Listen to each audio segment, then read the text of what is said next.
Halo teman-teman semua, perkenalkan nama saya Febriana Gusinding dengan NIM 10203009.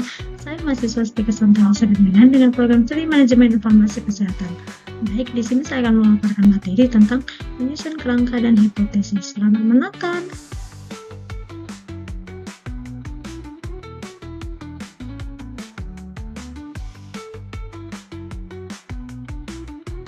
Kerangka teoritis. Kerangka teori merupakan bagan yang memberikan gambaran dan batasan-batasan tentang teori-teori yang menjadi acuan dalam melaksanakan penelitian. Biasanya bab yang memuat tentang kerangka teori peneliti ini disebut bab tinjauan pustaka. Kerangka teoritis adalah kerangka yang berisi penjelasan mengenai teori apa yang akan digunakan dan dijelaskan landasan atau acuan oleh peneliti yang juga disertai dengan asumsi teoritis untuk menjelaskan fenomena apa yang akan diteliti oleh seorang peneliti. Selain itu, kerangka teoritis ini memberikan penegasan terhadap seorang teori yang akan peneliti gunakan.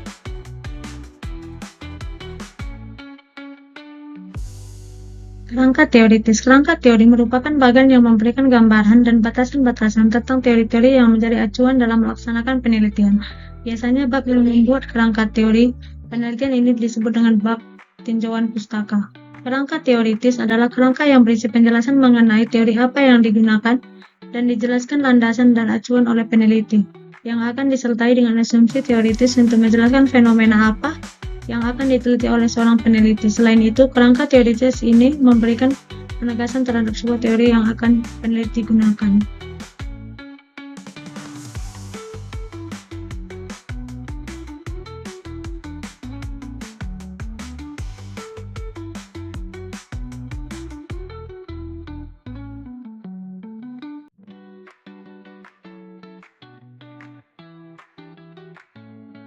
Peranan kerangka teoritis. 1. Memberikan kerangka pemikiran bagi peneliti. Kedua, membantu peneliti dalam menyusun hipotesis penelitian.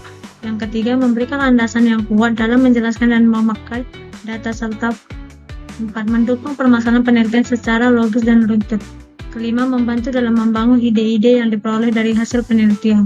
Keenam, memberikan acuan dengan menunjukkan jalan dalam membangun kerangka pemikiran. Ketujuh, memberikan dasar-dasar konseptual dan merumuskan definisi operasional. Yang ke-8, membantu mendukung secara tepat dan rasional dalam mengetesis dan mengintegrasi gagasannya.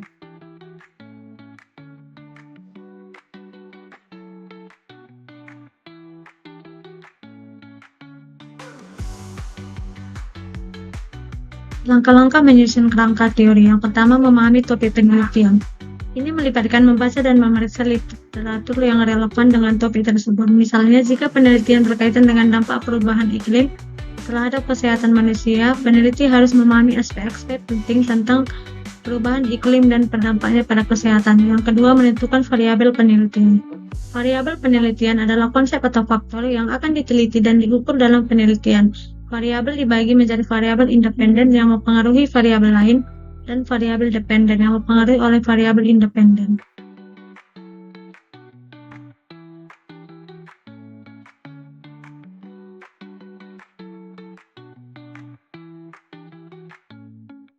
Yang ketiga, mencari teori relevan. Setelah variabel ditentukan, peneliti perlu mencari teori-teori yang relevan dengan topik penelitian. Teori-teori ini bisa membantu membaca literatur ilmiah, buku, artikel, dan bahkan wawancara dengan ahli di bidang terkait. Yang keempat, menyusun kerangka teori. Setelah mendapatkan teori-teori yang relevan, langkah selanjutnya adalah menyusun kerangka teori. Kerangka teori adalah struktur konseptual mengatur hubungan antara variabel-variabel penelitian. Ini membantu memvisualisasikan bagaimana konsep-konsep saling berhubungan.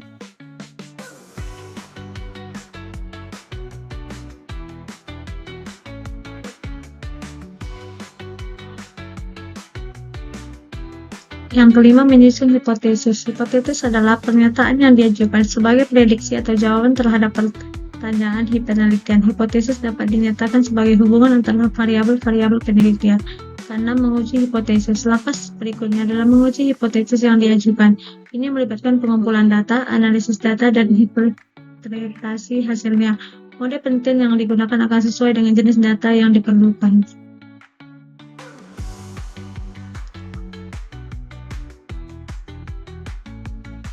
Yang ketujuh itu menarik kesimpulan. Setelah menguji hipotesis, peneliti menarik kesimpulan dari hasil penelitian. Apakah hipotesis terbukti atau tidak? Bagaimana data mendukung atau tidak mendukung hipotesis?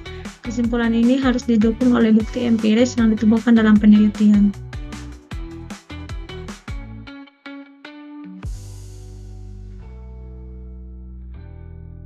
Kerangka konsep merupakan turunan dari kerangka teori yang telah disusun sebelumnya dalam alam pustaka. Kerangka konsep merupakan validasi hubungan antara berbagai variabel yang dirumuskan oleh peneliti dan setelah membaca berbagai teori yang ada dalam kemudian menyusun teorinya sendiri yang akan digunakan sebagai landasan untuk penelitiannya.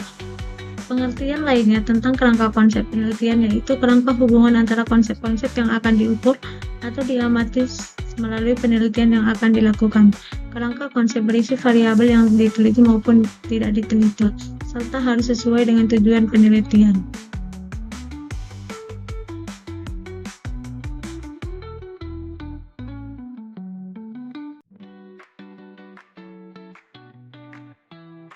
Tujuan membuat kerangka konsep. Yang pertama, memberikan penjelasan secara valisasi hubungan variabel-variabel penelitian. Yang kedua, meningkatkan ketajaman pemahaman tentang variabel-variabel yang akan diteliti. Yang ketiga, mempertegas ruang lingkup penelitian. Yang keempat, dapat dijadikan bahan untuk pemilihan jenis desain penelitian.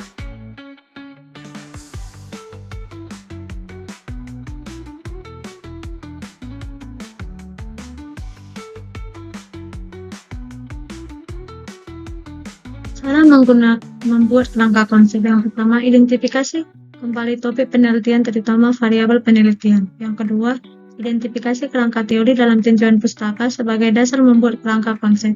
Yang ketiga, gambarkan melalui skema hubungan antar variabel yang akan diteliti.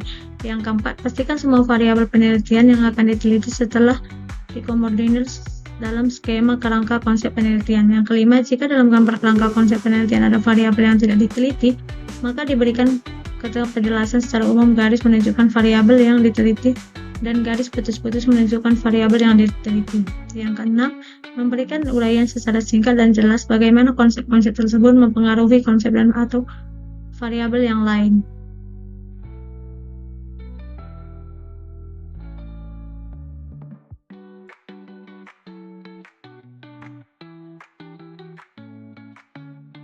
Syarat kerangka konsep. Yang pertama, variabel yang jelas. Memiliki variabel penelitian yang didefinisikan dengan baik sehingga fokus penelitian mudah dipahami. Yang kedua, hubungan antar variabel. Penelitian perlu menjelaskan hubungan antar variabel yang akan diteliti, yang akan didasarkan pada teori relevan yang sebagai landasan ilmiah. Yang ketiga, kejelasan dan kemudahan pemahaman. Jelas dan mudah dipahami sehingga memudahkan pembaca dalam mengikuti hubungan antar variabel yang digambarkan.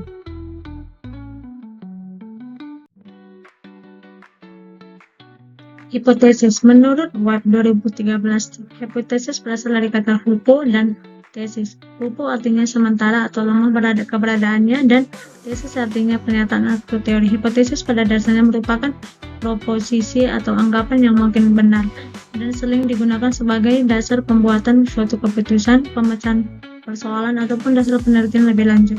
Anggapan sebagai suatu hipotesis. Tesis. Hupo artinya sementara atau lemah keberadaannya, dan tesis artinya pernyataan atau teori. Hipotesis pada dasarnya merupakan proposisi atau anggapan yang mungkin benar dan sering digunakan sebagai dasar pembuatan suatu keputusan, pemecahan persoalan, ataupun dasar penelitian lebih lanjut. Anggapan sebagai suatu hipotesis juga merupakan data, akan tetapi karena kemungkinan bisa salah apabila digunakan sebagai dasar pembuatan keputusan, harus terlebih dahulu diuji dengan menggunakan data hasil observasi.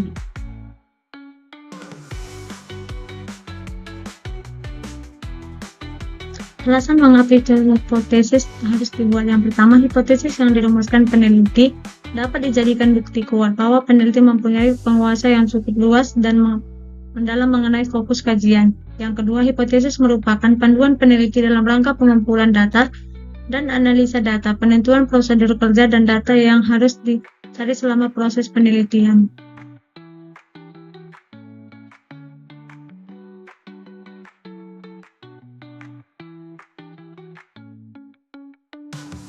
Penggunaan hipotesis penelitian. Yang pertama, penelitian harus memiliki hipotesis yang kuat merupakan petunjuk bahwa peneliti harus mencukup pengetahuan untuk melakukan penelitian tersebut. Yang kedua, memberikan arahan pada pengumpulan dan penafsiran data. Yang ketiga, memberi petunjuk tentang prosedur apa saja yang harus diikuti dan jelas dan jenis data seperti apa yang harus dikumpulkan. Yang keempat, memberikan kerangka dalam rangka pelaporan kesimpulan penelitian.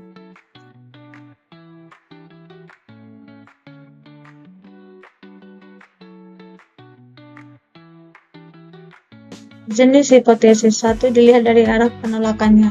A. Uji hipotesis 2 sisi atau two-tail adalah hipotesis alternatif yang hanya menyatakan perbedaan tanpa melihat hal apa yang satu lebih tinggi atau rendah dari hal yang lain. Yang kedua, uji hipotesis satu sisi atau untail.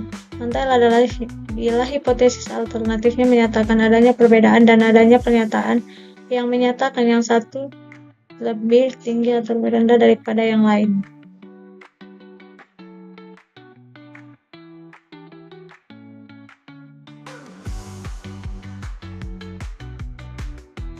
Dua, dilihat dari jumlah variabel. Sampel hipotesis atau hipotesis sederhana disebut juga hipotesa bivariat karena hanya terdiri dari dua variabel, yakni variabel dependen dan variabel independen.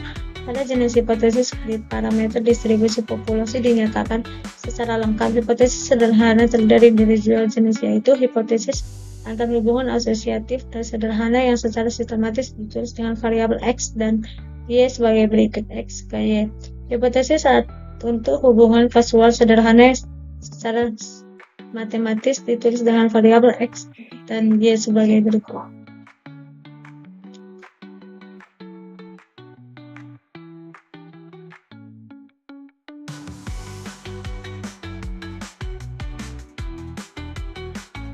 Lihat dari jumlah variabel. Kompleks hipotesis atau hipotesis kompleks. Hipotesis kompleks disebut juga dengan hipotesa multivariat atau hipotesis kompresif karena memprediksi hubungan antara tiga atau dua lebih variabel. Hipotesis ini terdiri dari dua atau lebih variabel independen dan satu atau lebih variabel dependen, dan sebaliknya. Pada jenis hipotesis di parameter distribusi populasi tidak menyatakan secara lengkap secara sistematis hipotesis kausal kompleks antara dua variabel independen X1 dan X2 dengan satu variabel Y adalah sebagai berikut.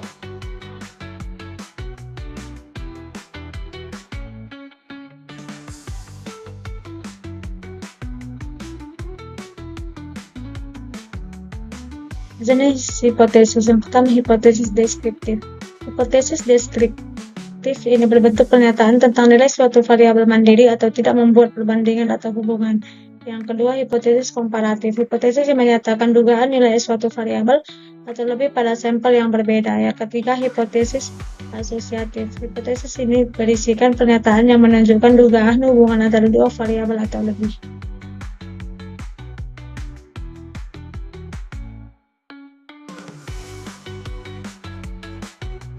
Menentukan hipotesis. 1. Memiliki banyaknya informasi tentang masalah yang akan dipecahkan dengan cara banyak membaca literatur yang ada hubungannya dengan penelitian yang sedang dilaksanakan. Yang kedua, memiliki kemampuan atau memeriksa ketenangan tentang tempat, objek, dan hal-hal berhubungan satu sama lain dalam fenomena yang sedang diselidiki.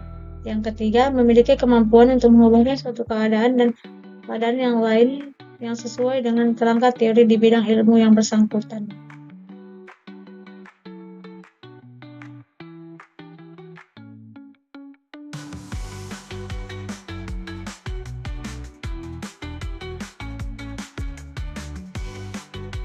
Baik, di sini kita masuk soal kasus yang pertama. Seorang peneliti menuliskan hipotesis berikut dalam proposal. Tidak ada perbedaan tingkat keakuratan coding diagnosis antara sebelum dan sesudah implementasi rekam medis elektronik. Hipotesis telah masuk. Di sini bisa kita lihat opsi jawabannya, teman-teman. Di sini opsi jawabannya yang paling tepat ialah E, hipotesis 0. Pembahasan pernyataan tidak ada perbedaan menunjukkan bahwa hipotesis tersebut adalah hipotesis 0 atau HO karena menyatakan tidak adanya perbedaan antara kelompok.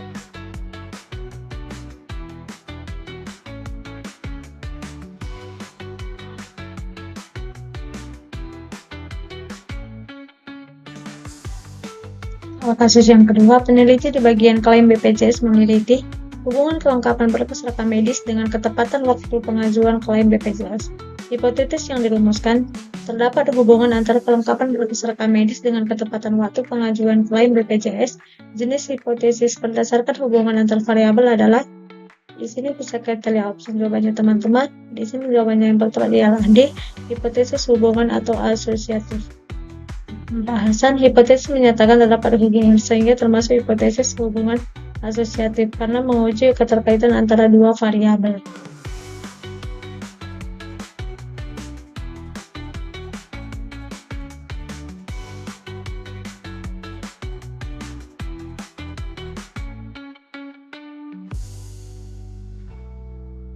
Di sini soal yang terakhir.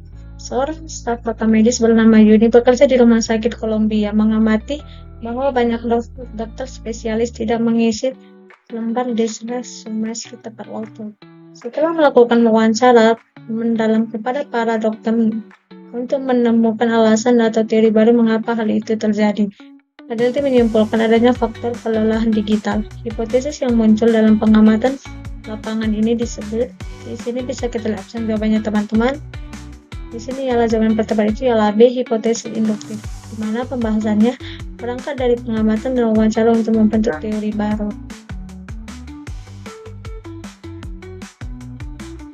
Baik, sekian pemaparan dari materi saya. Jika banyak tutur kata yang salah dalam saya memaparkan materi, saya minta maaf, saya ucapkan terima kasih. Salam santai Elizabeth. Terima kasih. Bye-bye.